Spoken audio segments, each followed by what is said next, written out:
দর্শক, জুলাই বিপ্লবের ১ বছর পূর্তি উপলক্ষে এনটিভির বিশেষ আয়োজন জুলাইয়ের আকাঙ্ক্ষা শীর্ষক সাক্ষাৎকার অনুষ্ঠানে আমন্ত্রণ জানাচ্ছি আমি নূর হোসেন। আজ আমাদের অতিথি বাংলাদেশ জামায়াত ইসলামীর নায়েবে আমির ডাক্তার সৈয়দ আবদুল্লাহ মোহাম্মদ তাহের। আমরা কথা বলবো জুলাই গণ অভ্যুত্থান পরবর্তী রাজনীতি ও দেশ নিয়ে। এছাড়া বিপ্লবের ১ বছর পূর্তিতে প্রত্যাশা ও প্রাপ্তির যে খতিয়ান সেটিও মিলিয়ে দেখার চেষ্টা করব। তাহের ভাই, কেমন আছেন? আলহামদুলিল্লাহ, ভালোই আছি। বাংলাদেশ আসলে কেমন আছে? বাংলাদেশ আমি মনে করি ভালোর দিকে এগোচ্ছে। জুলাই বিপ্লবের ১ বছর আমরা পার করছি। আমাদের নানা ধরনের প্রত্যাশা ছিল। সেই প্রত্যাশার প্রাপ্তির হিসেব যদি আমরা করি, কতটা আমরা পেয়েছি? আমরা যে প্রত্যাশা করেছিলাম সেই প্রত্যাশা পুরোপুরি এখন পর্যন্ত অর্জিত হয়নি, পূরণ হয়নি। তবে যেহেতু আমাদের যাত্রা পজিটিভ, আমরা যদি সকলেই সিনসিয়ার থাকি, বিশেষ করে রাজনৈতিক দলসমূহই একটা দেশের ভালো মন্দের জন্য বহুলাংশে দায়ী, অবশ্যই জনগণও দায়ী। কিন্তু সেক্ষেত্রে রাজনৈতিক দলগুলো যদি জনগণের আকাঙ্ক্ষা পূরণের জন্য নিজেদের ভিতরে পরিবর্তন এনে দেশকে পরিবর্তনের জন্য সিনসিয়ারলি কাজ করে এবং সকল রাজনৈতিক দলের ভিতরে যদি দেশের ব্যাপারে, স্বাধীনতার ব্যাপারে, সার্বভৌমত্বের ব্যাপারে, ডেভেলপমেন্টের ব্যাপারে, কারাপশন ফ্রি বাংলাদেশ গড়ার ব্যাপারে এবং একটা ডিসিপ্লিন সিস্টেম ডেভেলপ করার ব্যাপারে আমরা একসাথে কাজ করতে পারি, তাহলে আমি এটা বলবো যে সুযোগটা তৈরি হয়েছে, এটি আরও পরিণতির দিকে যাবে এবং আমরা একটি কাঙ্ক্ষিত বাংলাদেশ পাওয়ার যে সম্ভাবনা সেটি এখনও নস্যাৎ হয়ে যায়নি। ৫ তারিখের পরপর আমরা বিভিন্ন অফিসে, আদালতে, হাসপাতালে, থানাগুলোতেও অনেক কিছু দেখেছি যে এক ধরনের পরিবর্তন, সবাই আসলে সেবা দিতে চাচ্ছিল। এইটা আমরা ধরে রাখতে পারলাম না কেন?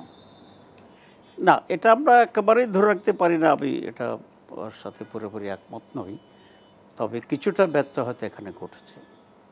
মানুষের ভিতরে ভালোর প্রতি যে একটা সমর্থন, অন্যায়ের বিরুদ্ধে প্রতিবাদের যে একটা শক্তি, সেটা কিন্তু হারিয়ে যায়নি। একটি পর্যায়ে প্রত্যেকটি দল তার নিজেকে সংগঠিত করার জন্য চেষ্টা করছে, কিছুটা দলীয় স্বার্থকে প্রাধান্য দেওয়ার চেষ্টা করছে। বিধায় মাঝে মধ্যে আমরা কনফিউজড হয়ে যাই যে পরিবর্তনের যে সম্ভাবনা এটা নস্যাৎ হয়ে যাচ্ছে কিনা। কিন্তু আমি মনে করি যে এটা শতভাগ টিকে না থাকলেও এখনও একটা পজিটিভ লক্ষ্যে যাওয়ার যে আকাঙ্ক্ষাটা, এটা শেষ হয়ে যায়নি এবং অন্যায়ের বিরুদ্ধে প্রতিবাদের যে চেতনা, ব্যক্তিগতভাবে মানুষের ভিতরে সেই চেতনা এখনও বিরাজমান। কালেকটিভলি হয়তো অনেক সময় আমরা রিফ্লেক্ট করছি না। আপনি দেখবেন যে যখনই কোনো অপরাধ বা অন্যায় মাথাছাড়া দিয়ে উঠছে বা কোনোদিন খুবই নেগেটিভ কোনো কাজ হচ্ছে, তখন আবার তরুণ ছাত্র কিন্তু সংগঠিত হয়ে যাচ্ছে অটোমেটিক্যালি। সেন্ট্রাল কোনো কল না থাকলেও দেখা যায় যেখানে এই ধরনের অন্যায় অপরাধ হচ্ছে, বড় অন্যায় হচ্ছে, সেগুলোর পিছনে আবার ছাত্ররা প্রতিবাদ করছে, একত্রিত হয়ে যাচ্ছে। যেমন মিটফোর্ড হাসপাতালের সামনে পাথর মেরে যে একটা লোককে হত্যা করা হলো, এটার জন্য কোনো রাজনৈতিক দল বা ব্যক্তি কিন্তু প্রতিবাদের জন্য ডাক দেয়নি। কিন্তু আমরা দেখলাম যে এটা আপনার জুলাইয়ের শেষের দিকে যে উত্তাল হয়ে গেল মাঠ, বা অগস্টের শুরুতে, এটার প্রতিবাদে কিন্তু সকল শ্রেণীর ছেলেরা নেমে আসছে। যে ঢাকা ইউনিভার্সিটি আন্দোলনের সূচনা করেছিল মিটফোর্ডের মানুষ হত্যার প্রতিবাদে, ঢাকা ইউনিভার্সিটি আবার জেগে উঠছে এবং সারা বাংলাদেশ। আপনি দেখেন যে আওয়ামী লীগের সভানেত্রী যখন একটি স্যাটার করে কথা বলেছে যে সে ঢুকে যাবে, সাথে সাথেই ঢাকা মহানগরীর চতুর্দিক থেকে মানুষ এসে ধানমন্ডি ৩২ নম্বরে জড়ো হয়েছে। তো এখনও বলছি সেই আকাঙ্ক্ষাটা কিন্তু লালিত হচ্ছে হৃদয়ের ভিতরে। হ্যাঁ, আমাদের রাজনৈতিক দলগুলো এখানে কিছুটা ব্যর্থ হচ্ছে যে তারা দলীয়ভাবে এই সমস্ত চেতনাগুলোকে যেভাবে সংরক্ষণ করা দরকার ছিল এবং চেতনার আলোকে নিজেদের ভিতরে পরিবর্তন করার দরকার ছিল, সেক্ষেত্রে আমরা তেমন কোনো জোরালো উদ্যোগ দেখতে পাচ্ছি না। কিন্তু জনগণ ঐক্যবদ্ধ। অন্তর্বর্তী সরকারের কাছে আমাদের পাহাড় সম প্রত্যাশা ছিল। এই সরকার গঠনে আপনারাও নানাভাবে জড়িত ছিলেন। আর সরকারের কাছে যে প্রত্যাশা ছিল সে তুলনায় ডেলিভারি তারা আসলে কতটা দিতে পারছে? প্রথম কথা হচ্ছে, আমরা ইন্টারিম গভর্নমেন্টের যে কনসেপ্টটা, সেই ব্যাপারে জনগণ খুব স্পষ্ট ছিল না। কারণ ইন্টারিম গভর্নমেন্টের মূল কাজই হচ্ছে একটা নির্বাচিত সরকারের কাছে ক্ষমতা হস্তান্তর করা।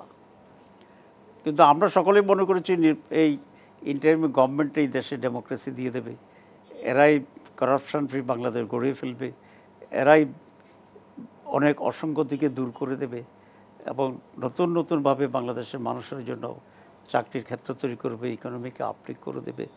আমার এই বিবেচনায় প্রত্যাশাটা একটু বেশি ছিল। তো কারণ ইন্টারিম গভর্নমেন্টের এতগুলো দায়িত্ব অল্প সময়ের ভিতরে পালন করা it's not easy, number one. Number two হচ্ছে আওয়ামী লীগের সময় যে গার্বেজ তৈরি হয়ে গেছিলো বাংলাদেশ সব জায়গায়, ইন ইকোনমিক্স গার্বেজ আছে, পলিটিক্সে গার্বেজ আছে, ডেমোক্রেসিতে আছে, করাপশানে আছে। এই গার্বেজ ক্লিয়ার করতেই তাদের বেশ সময় চলে গিয়েছে এবং এই পরিমাণ গার্বেজ আওয়ামী লীগ তৈরি করেছে 15 বছরে, সব কিছু এখনও পরিষ্কার করা যায়নি। সুতরাং এই সব কিছু সরিয়ে নতুন করে বাংলাদেশকে শুরু করার যে মানুষের আকাঙ্ক্ষা, সেটা পূরণের মতো সময় এবং সুযোগ এই ইন্টারিম গভর্নমেন্টের নাই, ছিল না এবং সেটা থাকবেও না। এই সরকারকে অনেকে জামায়াতে ইসলামী সরকার বলে, আবার অনেকে এই সমালোচনা করছেন যে জামাত যদি ভবিষ্যতে সরকার গঠন করে সেটা কেমন হবে, সেটা একটা নমুনা এই সরকার। আপনারা আসলে কি মনে করেন এই সরকার? না, এই সরকার তো মোটেই জামাত ইসলামী সরকার না। কারণ আপনি যদি যারা উপদেষ্টা আছে তাদের ব্যক্তিগত পরিচয় তো খুব পরিষ্কার। আপনি সেখানে এমন একজন উপদেষ্টাও পাবেন না যিনি সরাসরি জামাত করে আসছে। এটাকে আপনি এনজিও গভর্নমেন্ট বলতে পারেন। এনজিও বলতে তো নন গভর্নমেন্ট অর্গানাইজেশন, আমি বলছি নন গভর্নমেন্টের অর্গানাইজেশন গভর্নমেন্ট, ঠিক আছে? তো এখন স্বাভাবিকভাবে ওরা নানা জায়গা থেকে আসছে, পলিটিক্সের অভিজ্ঞতা তাদের কম, রাষ্ট্র পরিচালনার অভিজ্ঞতা আরও কম এবং নানা মত পথের হওয়ার কারণে তাদের ভিতরে কোঅর্ডিনেশন কম। তো সবটা মিলিয়েই আরও কোঅর্ডিনেটেড হইতে যে ডেলিভারি দিতে পারতো, সেটা হয়তো বা সেই পর্যায়ে তারা যেতে পারে। প্রধান উপদেষ্টার যে ব্যক্তিত্ব, প্রধান উপদেষ্টা আন্তর্জাতিক ব্যক্তিত্ব, আমরা এরকম আশা করছিলাম যে ওনার একটা ক্যারিশমা আমরা দেখব রাষ্ট্র পরিচালনায়, সরকার পরিচালনায়। সেইটা কি আমরা পেয়েছি? প্রধান উপদেষ্টা ডক্টর ইউনূস হওয়ার কারণে আপনি আরও কত বিপর্যয় হইতে পারত, সেটা থেকে অন্তত দেশকে উনি একটা লাইন আপ করতে পেরেছে। ধরুন আমাদের ইকোনমিতে কিছুটা স্টেবিলিটি আছে, আমাদের এখন যে আমরা সংস্কারের হাত দিয়েছি এটা তার একটা চিন্তার ফসল।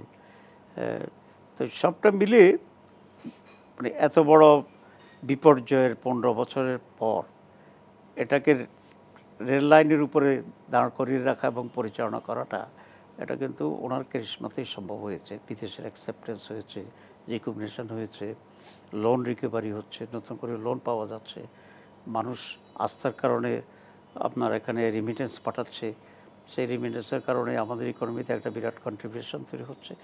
তো এখানে তো ডক্টর ইউনূস সাহেবই মেইন পার্সন, আর বাকিদের তো তেমন কোনো মানে ক্রেডেনশিয়াল এমন কোনো হাই না।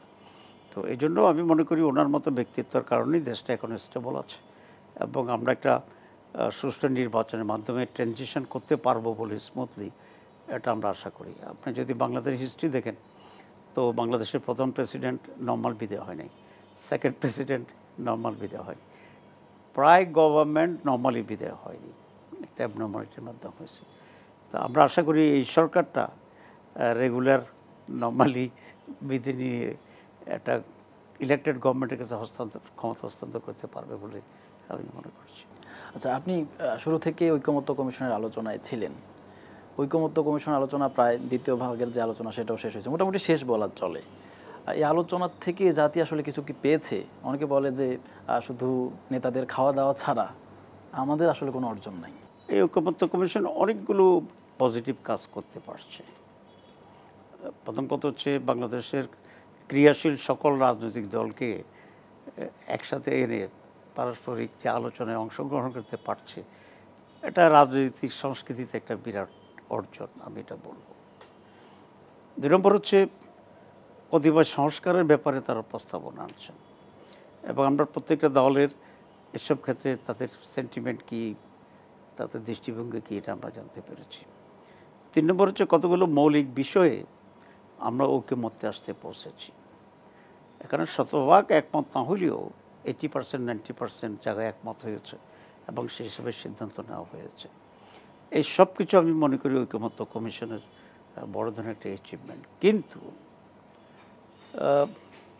সমস্যা হয়ে মানে এখনও সেটা অর্জন করা যায়নি, যেটা অর্জন না করলে ঐকমত্য কমিশন অর্জন 0 হবে। আর যেটা অর্জন করতে পারলে ঐকমত্য কমিশন কমপক্ষে 80% নাম্বার পাবে। সেটা হচ্ছে যে জায়গাগুলোতে আমরা ঐকমত্য হয়েছি সেগুলার তো একটা আইনগত ভিত্তি দিতে হবে, এবং সেই ঐকমত্যের ভিত্তিতে যে রিফর্মস, সেই রিফর্মস তো বাস্তবায়ন করতে হবে, এবং সেই রিফর্মসের আলোকে এখন থেকে বাংলাদেশ চলবে। যেমন আগামী নির্বাচন রিফর্মসের ভিত্তিতে হবে। আমরা আপার হাউসের কথা ডিসিশন দিয়েছি, তো এখন এটা আপার হাউসে ইলেকশন তো হইতে হবে, তো ইলেকশনের জন্য নৈতিক এবং আইনি ভিত্তি লাগবে। এই জায়গাটায় এসে ঐকমত্য কমিশন এখন থমকে আছে, শেষ হয়ে যায়নি। সেজন্য ঐকমত্য কমিশনের এখন সবচেয়ে বড় গুরুত্বপূর্ণ দিক হচ্ছে রাজনৈতিক দলগুলো যে সমস্ত বিষয়ে ঐকমত্যে পৌঁছেছে সেগুলোকে ইমপ্লিমেন্ট করার আইনি পদক্ষেপ নিশ্চিত করা। যদি সেটা না হয় তাহলে ইটস 0, আর যদি সেটা হয় ইটস 100% অর 85%। আপনি বলেছিলেন যে যদি আইনি ভিত্তি না দেওয়া হয় তাহলে আপনি মামলা করবেন, এটা কি আসলে সুযোগ আছে কি না? অবশ্যই আমি একজন সিটিজেন হিসেবে আমাদের ঐকমত্য কমিশনের আমরা যে সময় দিলাম, শ্রম দিলাম, যে আশ্বাসের ভিত্তিতে, তা আমার এই শ্রম যদি তারা পণ্ডশ্রমে রূপান্তরিত করে, সেটা আমি তো কম্পনসেশন আমি দাবি করতেই পারি। কিন্তু সবচেয়ে বড় কথা মামলা করা নয়, সবচেয়ে বড় কথা কম্পনসেশন চাওয়া নয় বা আদায় নয়। বড় কথা হচ্ছে আমরা যে সমস্ত রিফর্মসে একমত হয়েছি সেগুলোর বাস্তবায়ন, এবং এই বাস্তবায়নের দায়িত্ব তো সরকারের, এবং এই বাস্তবায়নকে আইনি কাভারেজ দেওয়া, ভিত্তি দেওয়া, এটার দায়িত্ব সরকারের। আমি তো আইন করতে পারবো না।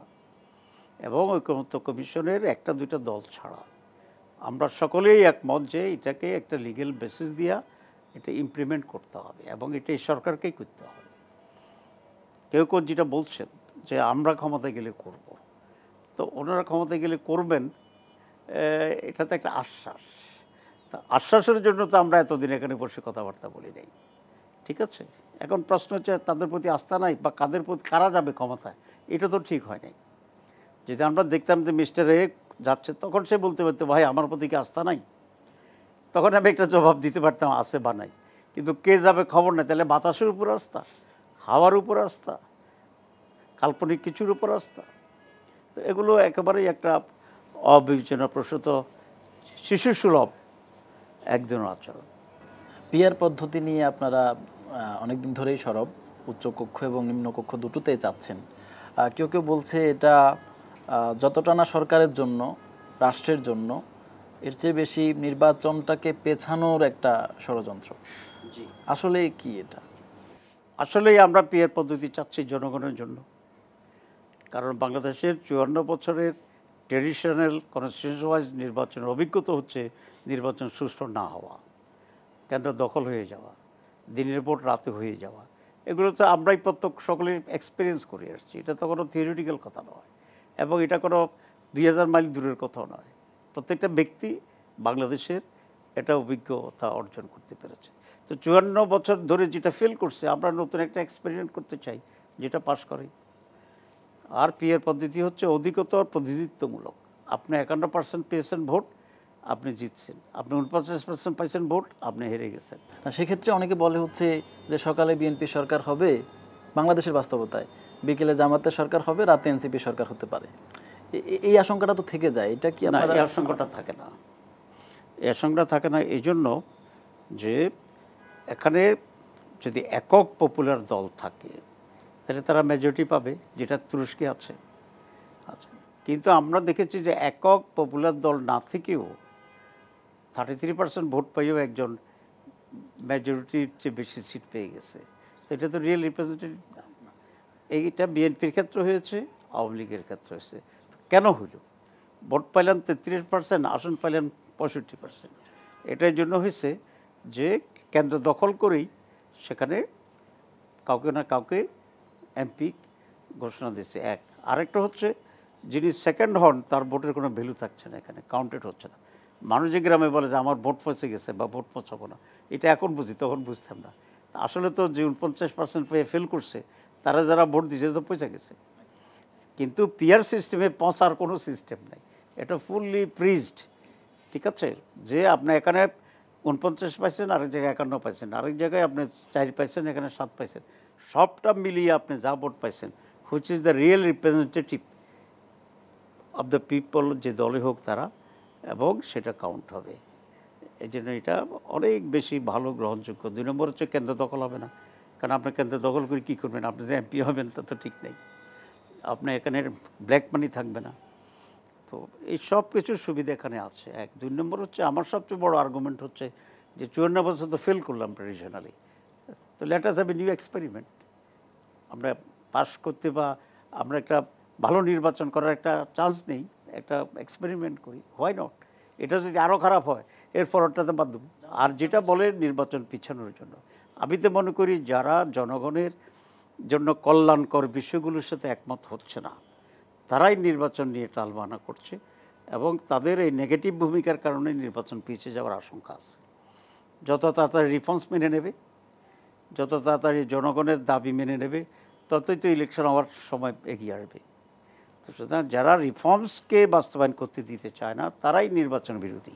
জামাত ইসলামীর ব্যাপারে একটা সমালোচনা আছে, জামাত সবসময় ক্ষমতার সঙ্গে থাকতে চায়, থাকে, এস্টাবলিশমেন্টের সঙ্গে থাকে, এবং এ বিষয়ে আপনাদেরই সাবেক নেতা কামারুজ্জামান একটা বই আছে, ফাঁসির মঞ্চ থেকে দেখা বাংলাদেশ, সেখানে 2008 সালের একটা স্বীকারোক্তি আছে। একরকমের স্বীকারোক্তিটা হচ্ছে ওই নির্বাচনে বেগম খালেদা জিয়া নির্বাচনে অংশ নিতে চান নাই, ইঞ্জিনিয়ারিং হবে এই ভয়ে, কিন্তু জামাতের কারণে, জামাত বলছে যে নির্বাচনে করতে হবে, বা বলা হচ্ছে যে জামাত ওই সময় সেনাবাহিনীর একটা অংশের বা ডিপ স্টেটের খপ্পরে পড়ছিল, যার ফলে বেগম জিয়া নির্বাচনে আসতে হয়েছেন, এবং যার ফলাফলটা বাংলাদেশ জানে, মোটামুটি আমরা সবাই জানি। এখনও কি জামাত, অনেকে এটাও বলতে চাচ্ছেন যে এখনও জামাত ডিপ স্টেটের খপ্পরে পড়ছে, যার ফলে নির্বাচন চায় না বা নির্বাচন চাচ্ছে না, এই ধরনের কোনো? প্রথম কথা হচ্ছে, আপনি যেটা বলেছেন যে ক্ষমতার সাথে জামাত থাকতে চায়, এরকম বদনাম আছে। তা আপনার এই উদাহরণ তো ক্ষমতার সাথে থাকার সাথে মিলে না কথাটার, বরং এটা উল্টা হয়ে যায়। দুটোর মধ্যে জামাত 54 বছরে মাত্র একবারেই 2 জন মন্ত্রী ছিল, এবং 91 সালে জামাতকে ক্ষমতার অংশীদার করতে চেয়েছিল বিএনপি। আমরা তো নিজের ইচ্ছা করে বাদ দিয়ে দিছি। তাহলে যে দল ক্ষমতা পাইয়া ক্ষমতা গ্রহণ না করে এটাকে প্রত্যাখ্যান করেছে, সেই দলের ব্যাপারে এই অভিযোগ কতটুকু সত্য? এটা একেবারেই একটা মিথ্যা প্রচারণা। এবং যেরকম আমাদের বিরুদ্ধে প্রচারণা ছিল যে গোলাম আজমের মেয়েরা টেলিভিশনে নাচে, আসলে গোলাম আজমের কোনো মেয়ে নেই। এবং সৈয়দ আবুল আলা মওদুদি, যিনি জামাতে প্রতিষ্ঠিত ছিলেন, তার ব্যাপারেও একই রকম অভিযোগ ছিল যে তার মেয়েরা টেলিভিশনে নাচে, ওনারা কোনো মেয়ে ছিল না। তো সুতরাং আপনি যদি আমাকে প্রশ্ন করেন যে গোলাম আজমের মেয়েরা কি আসলে নাচতো, তাহলে তো এটার জবাব হবে প্রথমে ওনার মেয়ে থাকতে হবে, তারপরে নাচার প্রশ্ন আসবে। ডিপ স্টেটের খপ্পরে পড়া, যেটা জামাত কামারুজ্জামান সাহেব জামাত স্বীকারোক্তি দিয়েছেন, ডিপ স্টেটের খপ্পরে পড়ে নাই। ইন্টেলিজেন্সেরা তো কথা বলে যে এটা হচ্ছে, এটা হইতেছে, এটা করেন। তো সেই জন্য কোনো সময় মানুষকে বিশ্বাস করে, তখন তো ইন্টেলিজেন্সের রিপোর্টকে বিশ্বাস করছে। কিন্তু খপ্পর আর বিশ্বাস করা দুইটা আলাদা। এখনকার বাস্তবতায় এখন তো আমাদের সাথে আর্মিদের সাথে তো এমন কোনো সম্পর্ক নাই, কেউ প্রমাণ করতে পারবে না।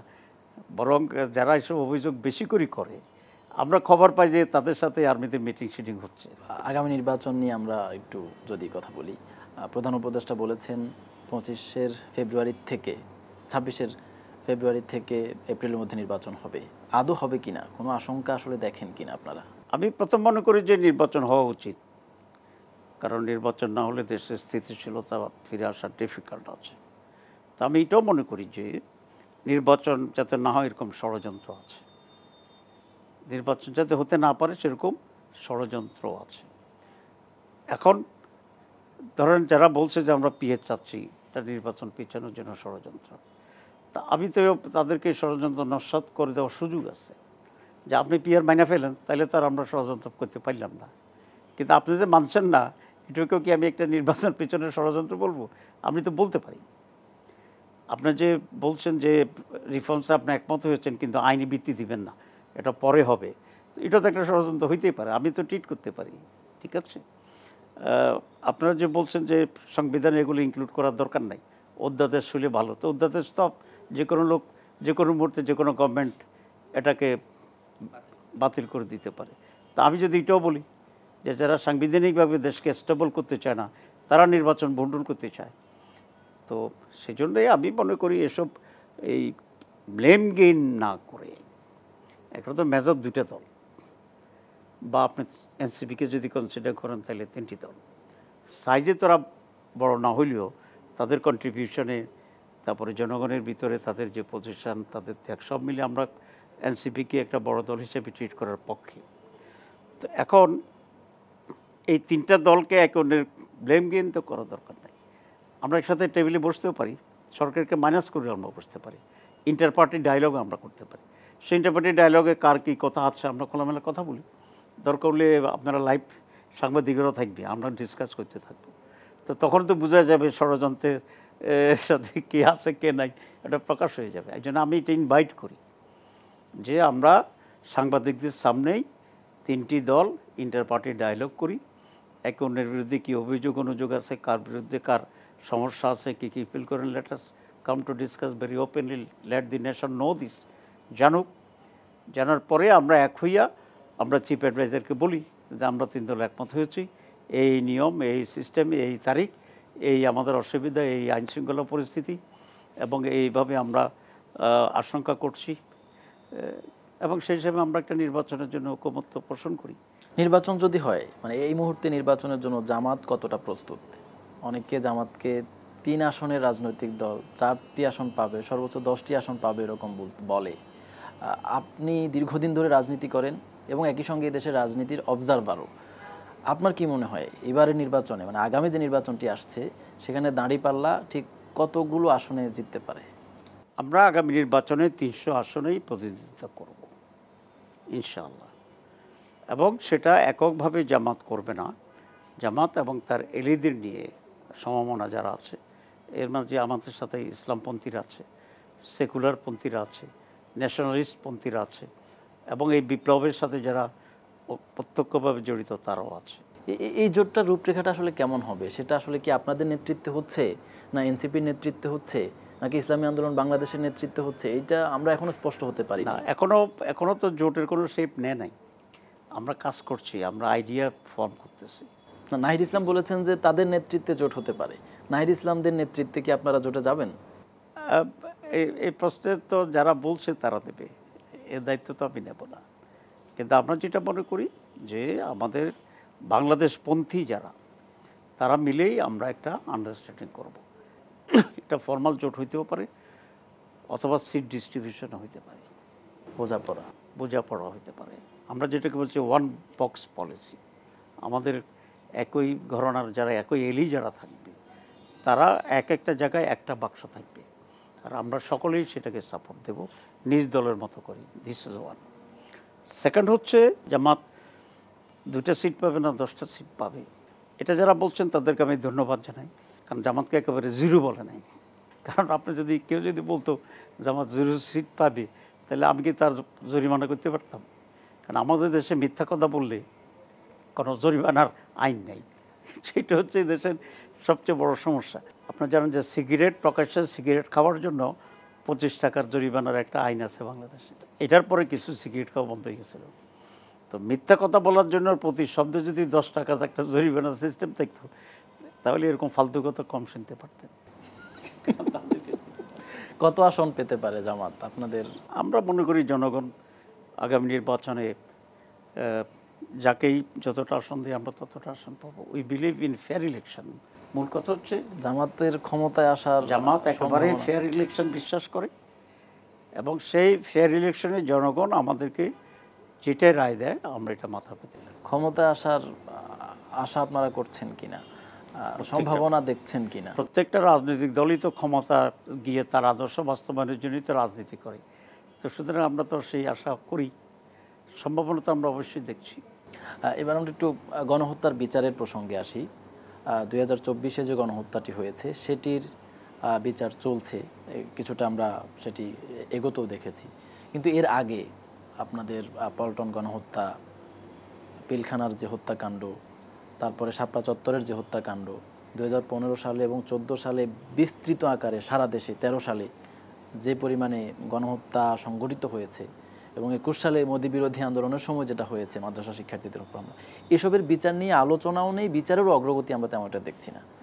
এইটা আপনারা কিভাবে দেখছেন? আরেকটা বিষয় হচ্ছে সরকার পরিবর্তন হলে বিচারও পরিবর্তন হয়ে যায়, এটা আমরা বিভিন্ন সময় দেখেছি। এই সরকার পরিবর্তন হলে এই বিচারগুলোর কোন পর্যায়ে থাকবে, কি হবে? আমি মনে করি যারাই ক্ষমতায় যায় তাদের উচিত এই বিচারগুলো সম্পন্ন করা এবং সেজন্য সিরিয়াস হওয়া। জামাত ইসলামী যদি ক্ষমতায় যায় বা জামাত তার এলিটদের সহকারে যদি ক্ষমতায় যায়, তাহলে আমরা অবশ্যই এই বিচার প্রক্রিয়া অব্যাহত রাখবো। তবে আমরা একটা কথা বলি যে বিচারে কোনো প্রতিহিংসার পরায়ণ হয়ে আমরা করব না। ন্যায় বিচারটা যদি নিশ্চিত হয় সে ব্যাপারে জামাত ইসলামী খুব কেয়ারফুল থাকবে। সম্প্রতি বিএনপি মহাসচিবের একটি সাক্ষাৎকার দেশব্যাপী আলোচনা এসেছে এবং সাক্ষাৎকারের একটি পর্যায়ে তিনি বলেছেন বাংলাদেশে দক্ষিণপন্থার উত্থান ঘটছে। এটা দিয়ে কি তিনি জামাতকে বোঝালেন? আর যদি জামাতকে বুঝিয়ে থাকে সেক্ষেত্রে তার এই উদ্বেগে আপনারা কতটা উদ্বিগ্ন অথবা কিভাবে দেখছেন? প্রথম কথা হচ্ছে উনি বা অন্য কারোর উদ্বেগে আমরা কোনো উদ্বিগ্ন না, এক নম্বর। দুই নম্বর কথা হচ্ছে উনি কি বুঝলেন, কেন উদ্বিগ্ন, এটা ওনার খোলাসা করলে আমরা খুশি হব। তাহলে বিভ্রান্তি, জাতির কাছে বিভ্রান্তি কেটে যাবে। আর যদি উনি জামাত ইসলামীকে বোঝাতে চান, জামাত ইসলামী হচ্ছে বাংলাদেশে একটা ডেমোক্রেটিক ইসলামিক দল। আমরা সবসময় ডেমোক্রেসি প্র্যাকটিস করে আসছি এবং জামাত ইজ এ ফেয়ার পার্টি। আমরা কেন্দ্র দখল করে নির্বাচিত হয়েছি, এই নজির অন্য বড় দলগুলোর মতো আমাদের নাই। ৩ নম্বর যে জামাত একটা কারাপশন ফ্রি দল। আমাদের 2 জন মন্ত্রী ছিল, আমিও নিজেও এমপি ছিলাম, আমার বিরুদ্ধে করাপশনের মামলা হয়েছিল, কিন্তু মামলা তারা এটা বলছে যে আমার কোনো করাপশন নাই, আমাকে অ্যারেস্ট করছে due to mistake of facts, তথ্যের বিভ্রান্তির কারণে। এটা টেলিভিশনে প্রচার হয়েছে, বাংলাদেশ টেলিভিশনে। তো জামাত হচ্ছে এরকম একটি দুর্নীতিমুক্ত দল। তো সুতরাং দুর্নীতিমুক্ত দলকে কারা ভয় পায়? দুর্নীতিমুক্ত একটা সাপোর্ট যদি বাড়ে তাতে কারো উদ্বিগ্ন হইতে পারে? তো সেগুলো দেশের মানুষ জানে। সুতরাং আমাদের উত্থানে যদি ফখরুল উদ্বিগ্ন হন, তো আমি বলবো যে এটা ওনার সম্পর্কে আমাদের যে ধারণা, মানুষের ধারণা, তার সাথে এটা মিলে না। বিএনপির সঙ্গে আপনাদের সম্পর্কটা অনেক দিনের। 91 সালে একটা সম্পর্ক ছিল, তারপরে জোট যখন হলো সেটাও প্রায় 2 যুগ। একটা কঠিন সময় আপনারা পার করছেন, বিএনপিও কঠিন সময় পার করছে, জামাত ইসলামীও কঠিন সময় পার করছে, কিন্তু সম্পর্কের ছেদ ঘটে নাই। কিন্তু 5 তারিখের পরে যখন সুসময়, তখন আপনাদের মধ্যে বড় ধরনের বিরোধ আমরা দেখছি। এই বিরোধটা কেন, এটা কারা শুরু করলো?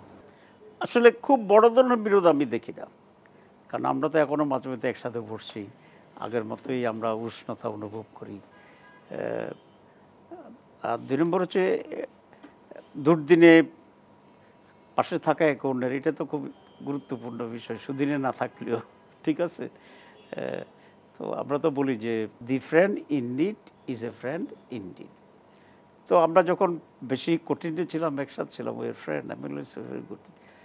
এখনও কিছু ষড়যন্ত্র তো বাংলাদেশ নিয়ে সবসময় হয়। আমাদের প্রতিবেশী দেশ আছে, আরও অন্যান্য দেশ আছে, তো তারা সবসময় অ্যাক্টিভ আছে যাতে বিএনপি জামাতের ভিতরে এক ধরনের দূরত্ব তৈরি হইতে পারে। তো যেহেতু জামাত খুবই কনসলিডেটেড পার্টি, এখানে বেশি ষড়যন্ত্র ঢুকার ছিদ্র কম, তো সেখানেই তো ষড়যন্ত্রকারীরা কিছু কিছু বাসা বাঁধে।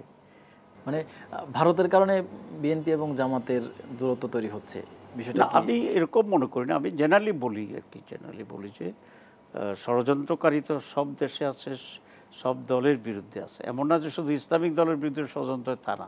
ক্ষমতার রাজনীতিতে এই ষড়যন্ত্র হইতেই থাকে। যেমন রাশিয়া চায় আমেরিকা নিয়ে খেলতে, আমেরিকা চায় রাশিয়া নিয়ে খেলতে। তো এটা আমাদের দেশ আছে, বাইরের ইনফ্লুয়েন্স আছে, চিন্তার ভিন্নতা আছে, ঠিক আছে। তবে আমি মানে পজিশন বা স্টেট অফ নো রিটার্ন মনে করি না।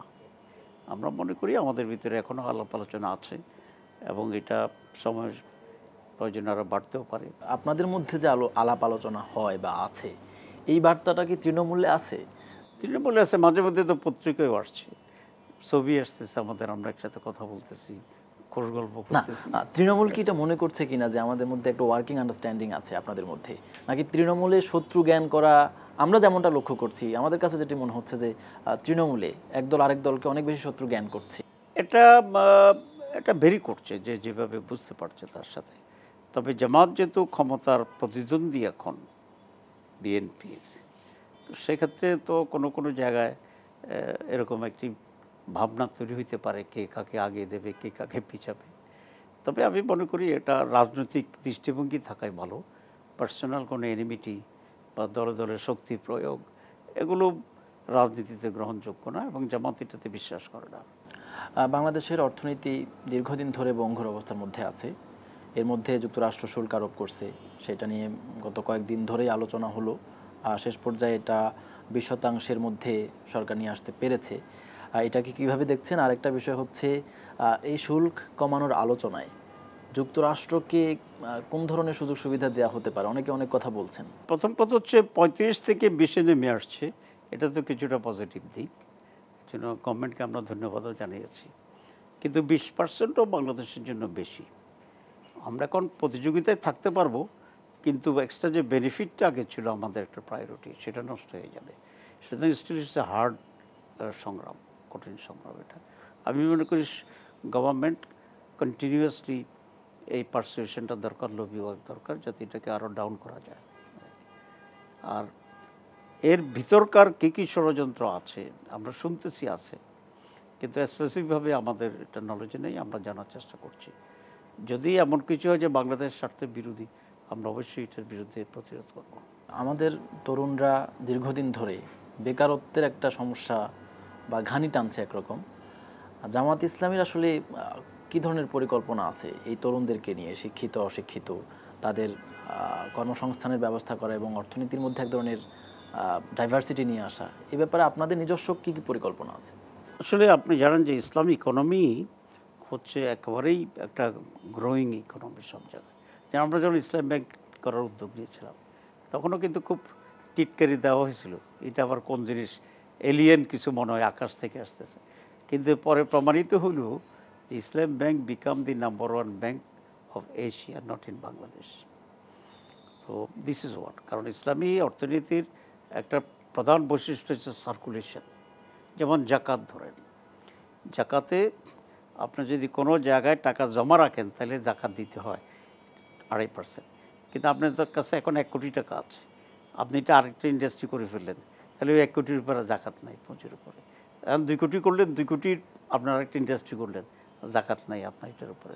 তো অনেকে এটা বুঝতে পারে না যে কেন, কারণ আপনি যখন 1 কোটি টাকা ইনভেস্ট করলেন, তখন কর্মসংস্থান হলো, প্রোডাকশন হলো, এটার যে বেনিফিট, আর ঘরে বসাইয়া তাকে বাধ্য করে 2.5% জাকাত দিলে যে বেনিফিট, ওইটা অনেক বেশি। তো এইরকম ডাইনামিক সার্কুলেটিং ইকোনমি শুধু ইসলামে এটাকে এনকারেজ করে। নাম্বার 2 হচ্ছে বাংলাদেশ, আমরা দুটো জায়গাকে খুবই ইকুয়ালি গুরুত্ব দেবো। একটা হচ্ছে এগ্রিকালচার, ইনক্লুডিং ফিশ, পোলট্রি, সবই এগ্রিকালচার অর্থাৎ এটাকে একেবারে আমরা আধুনিক যে সিস্টেম আছে আমরা সেটাকে ইন্ট্রোডিউস করব। আমরা ফার্মার্সদেরকে এনকারেজ করব এবং আধুনিক সিস্টেমে যাওয়ার জন্য যে সহযোগিতা দরকার, বিশেষ করে ইন্টারেস্ট ফ্রি যে লোনটা, এই লোনটা আমরা ম্যানেজ করব। আপনার জানেন ইসলামে ইন্টারেস্ট নেই, কিছুটা রিকভারি আছে, সেটা আমরা করব। হচ্ছে ইউথদেরকে আমরা আপনার সমবায় ভিত্তিক এমপ্লয়মেন্টের চিন্তা করব। আমরা সরকার থেকে তাদেরকে 10 একর জায়গা যদি আমরা জায়গা দিই, এখন 100টা ইয়াং ছেলেকে আমরা অ্যাকাউন্টেড করতে পারি, প্রত্যেকে যদি 1 লাখ টাকা করে দেয়, 100 জনে কত হয়ে যায়, 1 কোটির উপরে হয়। তো এটা দিয়ে দেখা যাবে যে একটা বিজনেস তারা এটা করতে পারবে। 2 নম্বর হচ্ছে খুব স্মল বিজনেস যেটা বলা হয়, ঠিক আছে, এটাকে আমরা ট্রেন আপ করবো, তাদেরকে বেকারত্ব দূর করবো। এখন দেখেন, আমিও বিস্মিত ওই যে বিদেশ থেকে পিএইচডি করে এসেও মাছ চাষ শুরু করছে, গরু খামার দিচ্ছে। তো it's a new Horizon, new ideas in Bangladesh. সুতরাং বাংলাদেশে জামাত ইসলামীর প্রধান টার্গেট হবে elevation of the poverty. Number 2 employment, কারণ এমপ্লয়মেন্টের মাধ্যমেই আপনি এলিভেশন দূর করতে পারবেন। এই জন্য small group, medium group, larger group, small industry, small investment থেকে লার্জার ইন্ডাস্ট্রি, কোঅপারেটিভ, এসব কিছু আমরা করব। আচ্ছা, তখন এটা কেন হবে একটা মৌলিক কথা আপনাকে বলি। আমাদের দেশে জয়েন্ট ভেঞ্চার দেখা যায় ফেল করে। এটার প্রধান কারণ হচ্ছে যার উপর দায়িত্ব থাকে সে তার পুঁজিটা পুরাটা সরাইয়ে ফেলে বাকিটা দিয়ে ব্যবসা করে, পার্টনার থাকে। তা আমাদের এখানে তো মোরাল বেসিসটা হবে ইম্পর্টেন্ট, যে ইসলাম ব্যাংকের সফলতা কেন, যে এখানে কর্মচারীরা ঘুষ খায় না, মালিকেরা তো খায় না। তো এই ঘুষের যে বিশাল টাকা, এটা তো এখানে থেকে যাচ্ছে। তো এটা ভাই বলো, আমার একটা মেডিকেল কলেজ আছে এবং আমার একটা বিরাট হসপিটাল আছে, একাধিক আছে, একটা হসপিটাল আছে। তো আমরা লো কস্ট, কিন্তু প্রচুর লাভ কেন হয়? যে আমি তো চেয়ারম্যান, আমি আজকে 32-33 বছর চেয়ারম্যান, আমি কিন্তু এক কাপ চাও বেশি খাই না চেয়ারম্যান হিসাবে। তা আমি যখন কোনো অবৈধ কাজ করি না, আমার এমডি কি সাহস করে? করে না। এ জানে যে ধরা পড়লে আছে আউট, ঠিক আছে। আমার ডিরেক্টর যারা আছে কোনো দুর্নীতি নেই, 10 টাকা দুর্নীতিকেও আমি ধরি, ঠিক আছে। এবং দেখা যায় যে মাসে 1 কোটি টাকা আমার এখান থেকে অবৈধভাবে চলে যেতে পারতো। তো 1 কোটিতে আমি প্লাস করাচ্ছি, যেহেতু কোনো দুর্নীতি নেই। তো যেহেতু দুর্নীতি নেই, আজকে 33 বছর আমরা এক আছি, কেউ ভাঙ্গা চিন্তা করে না। কেন ভাঙ্গির তার কী লাভ? ভাঙ্গে তো তখনই যখন দেখবে যে আপনি এমপি চেয়ারম্যান হয়েছেন, আপনার টাকাগুলো খাই ফেলছেন, তখন বাকি পার্টনাররা ঘেমবে। ইসলামী স্টেটের সমবায়টা সাকসেসফুল হবে এই কারণে, কারণ সেখানে অনেস্টি থাকবে এবং কনফিডেন্সটা ওই লেভেলে থাকবে ম্যানেজমেন্টে। আমাদের অর্থনীতি আমরা যেমনটা দেখি আর কি, একটা পণ্যের উপর নির্ভরশীল, একটা রপ্তানি। অবভিয়াসলি আমরা ডাইভার্সিফিকেশনের আমাদের প্ল্যান আছে, আমরা সেটা অবশ্যই আমরা করব। আসলে এখানে যে কোনো ডেভেলপমেন্ট গ্রোথের জন্য 3টে জিনিস দরকার। একটা হচ্ছে আপনার এফিসিয়েন্সি, ক্রিয়েটিভিটি, ট্রাস্ট, অনেস্টি। এগুলো যদি থাকে তাহলে যে কোনো জিনিস আপনি সফল হতে পারবেন। আমাদের মানে বাংলাদেশের আপনার যে উৎপাদন এবং আমাদের যে চাহিদা, ঘাটতি, কোনো কোনো পণ্যে ঘাটতি বা উদ্বৃত্ত, এই সমস্ত বিষয় নিয়ে জামাতের নিজস্ব কোনো স্টাডি আছে, কোনো জরিপ আছে যে এই পণ্যটা আমাদের এত পরিমাণ লাগে, এটা এত পরিমাণ উৎপাদিত হয়, এত পরিমাণ আমাদের আনতে হবে অথবা আরও বাড়াইতে হবে, এই ধরনের? অবশ্যই আমাদের এগ্রিকালচার ডিপার্টমেন্ট যেটা আছে বা আমাদের ইকোনমিক ব্যুরো আছে একটা, সেখানে আমাদের এসব রেগুলার স্টাডিটা আছে এবং ডাটাবেস আমাদের তৈরি করা আছে। সম্প্রতি মাইলস্টোন স্কুলে একটা মর্মান্তিক দুর্ঘটনা ঘটে, এখানে আমাদের অনেক কোমলমতি শিশু প্রাণ হারায়। এই ঘটনাটার মধ্য দিয়ে আমাদের আরেকটা দিক উন্মোচিত হয়, সেটি হচ্ছে আমাদের সামরিক সক্ষমতাটা আসলে কতটা। বিশেষজ্ঞরা বলছেন যে গত 16 বছর ধরে আমাদের সামরিক সক্ষমতা যেটা, সেটা বিন্দু পরিমাণ বাড়ে নাই। একটা আমাদের প্রতিবেশী দেশ ভারতের ইশারায় অনেকে বলতে চান যে শেখ হাসিনা কোনো কিছু কেনেন নাই অথবা ইচ্ছা করেই কেনেননি। জামাত যদি ক্ষমতায় আসে অথবা ভবিষ্যতে বাংলাদেশ স্বাধীনভাবে তাদের প্রতিরক্ষা খাত, প্রয়োজনীয় অস্ত্র কেনা অথবা উৎপাদন করা, এই রকম পর্যায়ে যেতে পারবে কিনা? Why not? না, পারবে না কেন? যদি আমাদের গুড উইল মানে উইল থাকে, তাহলে অন্যদের যেভাবে পারে আমি তো সেটাই পারবো। বাংলাদেশের জন্য সিকিউরিটি ইস্যুটা অনেক বড়, not like many other countries. তো সেজন্য এখানে একটা পটেনশিয়াল সাবস্টেন্সিয়াল অ্যামাউন্ট এখানে আমাদের বাজেটে থাকতে হবে, ইনভেস্ট করতে হবে, অস্ত্র কিনতে হবে আমাদেরকে। 2, আমরা প্যারামিলিটারি ফোর্সের ব্যাপারে আমরা খুব সিরিয়াস। আর ইউথদেরকে আমাদের ম্যান পাওয়ারের দিক থেকে আমাদের মনে হয় না কখনো আমরা কোনো সংকটে পড়ব। 1 মাসের ট্রেনিংয়ে আমাদের যে কোনো ধরনের সংঘাতে আমরা জিতে আসতে পারবো, কিন্তু সংকটটা যেখানে, আমরা আমাদের নিজস্ব কোনো অস্ত্র কারখানা আমার মনে হয় না আছে। আমাদের সেনাবাহিনী হচ্ছে রাস্তার কাজ করে, একটা সিটি করে, একটা বিল্ডিং করতেছে, পানি করে, মানে এই ধরনের নানা কাজ যেগুলো আমাদের কাজ, সিভিলিয়ানদের কাজ, সেটা মিলিটারি করছে এবং মিলিটারি নিজস্ব সক্ষমতা বাড়ছে, এমন নজির আমাদের কাছে নাই। এবং আমার প্রশ্নটা হচ্ছে জামাত ইসলামীর এই ধরনের কোনো পরিকল্পনা আছে কিনা আমাদের রাষ্ট্রটাকে একটা মিলিটারি সক্ষমতার দিক থেকে একটা র্যাঙ্কে নিয়ে আসা, 10টা দেশের মধ্যে নিয়ে আসা, এই ধরনের? ইসলামী অবশ্যই কনসেপচুয়ালি এ ব্যাপারে খুবই সিরিয়াস, কিন্তু জামাত যখন ক্ষমতার যাওয়ার সুযোগ হবে আমরা এগুলো সব ইমপ্লিমেন্ট করব ইনশাআল্লাহ। 2 নম্বর হচ্ছে আমরা ওয়াইডার স্কেলে সিকিউরিটি ট্রিটি করব অনেক উন্নত দেশের সাথে, আমাদের মুসলিম এবং নন মুসলিম। সেটা কি কোনো বলয়ে চলে যাবার মতো? না, মুসলিম নন মুসলিম মিলে আমরা বলেছি আমরা এটা কোনো বলয়ের প্রশ্ন না, বাংলাদেশের নিড অনুসারেই আমরা সেখানে সিকিউরিটি যে আন্ডারস্ট্যান্ডিং যেটা সেটা আমরা আরও বাড়াবো, এবং এটা সম্ভব। দেখেন আপনি মালদ্বীপের মতো দেশ যেখানে লোক সংখ্যা 5 লাখ, তারাও তো ইন্ডিপেন্ডেন্টলি টিকে আছে। একদম। কারণ হচ্ছে তাদের এই সিকিউরিটি যে পরিধিটা, মানে অন্যদের সাথে যে একটা বাইলেটারাল যে এগ্রিমেন্ট, ওগুলো এমনভাবে ব্যালেন্সডভাবে সাজানো আছে যে আপনাকে যদি ইন্ডিয়ার চোখ রাঙায়, আপনার পাশে এসে আরেকজন চীন দাঁড়িয়ে যায়। চীন যখন চোখ রাঙাবে তখন দেখা যায় আরেকটা দেশ এসে আপনার পাশে দাঁড়ায় যাবে। কারণ এককভাবে কোনো দেশেই এখন সামরিক শক্তিতে এনাফ না। Even not America. আমেরিকা যে ধরুন দুবাইতে বেস করতেছে, ইরাকে বেস করতেছে, এটা কেন? তাহলে ওদের একটা কপারেশন লাগতেছে সব জায়গায়। সুতরাং গ্লোব তো এখন একদম একটা ডটের মতো হয়ে গেছে। এখানে ওই দেশে অধিকত সেফ যে দেশ পারস্পরিক নেটওয়ার্কিংটা এবং আন্ডারস্ট্যান্ডিংটা খুব মেটিকুলাসলি সেটা করতে পারে। না, এটা এরকম একটা আলোচনা আছে যে জামাত এখন পশ্চিমাদের একটা আশীর্বাদ পাচ্ছে, আমেরিকার বলয়ে জামাত বাংলাদেশকে নিয়ে যেতে চায়, এই ধরনের একটা আলোচনাও আছে। এই ধরনের আলোচনা কি আসলে আছে? আমরা কোনো বলয়ের সাথে কাজ করি না, তবে আমরা সকলের সাথে সুসম্পর্ক বজায় রাখার আমরা চেষ্টা করছি। জাতিসংঘের সম্প্রতি যেটি একটি চুক্তি করেছে সরকার, মানবাধিকার বিষয়ক যে কমিশনার, তাদের যে আঞ্চলিক কার্যালয় ঢাকাতে হচ্ছে, এইটা নিয়ে নানা পক্ষ থেকে অভিযোগ আসছে। অনেকে অনেক ধরনের কথা বলছেন। অনেকে বলছেন যে এটা বাংলাদেশকে একটা প্রক্সি ওয়ারের রাষ্ট্রে পরিণত করবার পূর্ব প্রস্তুতি। আপনাদের কাছে কেমন কি মনে হয়, এবং আপনারা এর বিরোধিতা করেছেন কিনা, বা এটা কোনোভাবে সরকারের থেকে জানার চেষ্টা করেছেন কিনা?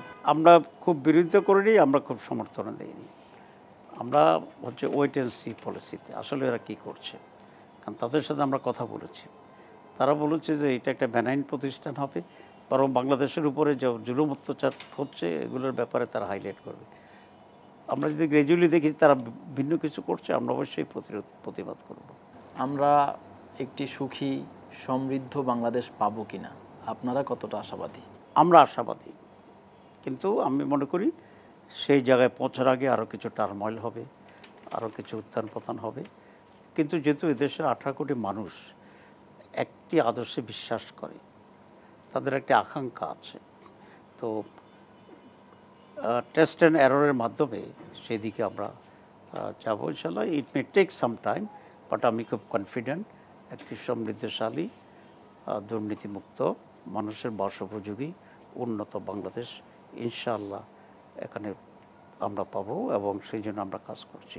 তাই ভাই, আপনার অনেক ব্যস্ততার মধ্যে আপনি আমাকে অনেকক্ষণ সময় দিয়েছেন, এজন্য আপনার প্রতি কৃতজ্ঞতা, এবং একই সঙ্গে আপনাকে ধন্যবাদ জানাচ্ছি। না, আপনাকে ধন্যবাদ, আপনার টিমকেও ধন্যবাদ জানাচ্ছি। আপনার মাধ্যমে কিছু কথা জামাতে ইসলামী দৃষ্টিভঙ্গি আমি মানুষের কাছে দেওয়ার একটা সুযোগ দিয়েছেন। দর্শক, আজ এখানেই শেষ করছি। শিগগিরই দেখা হবে অন্য কোনো বিষয়ে, অন্য কোনো অতিথির সঙ্গে।